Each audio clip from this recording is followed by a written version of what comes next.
โอ้ยมื้อนี้เมื่อยแต่กับมื้อนี้นะเมื่อยอ้อแม่ไปใส่มื้อนี้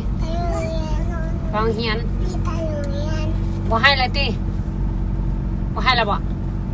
เป็นคนเก่งแล้วเนาะไปโรงเรียนได้ตัวอย่างแดเป็นก็ใกล้แด้นับ1 2 3ได้บ่ลองนับแม่ฟังมือ1กอไก่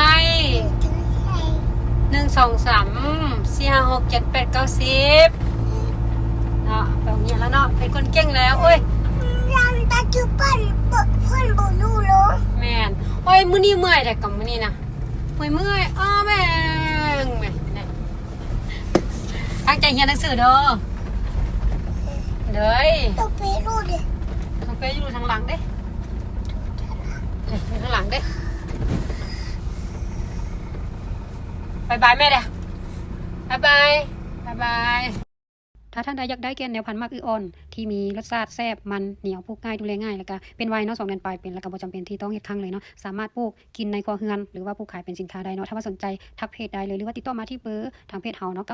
94246395สำหรับแนวพันธุ์แม่นมีพร้อมส่งเลยเด้อ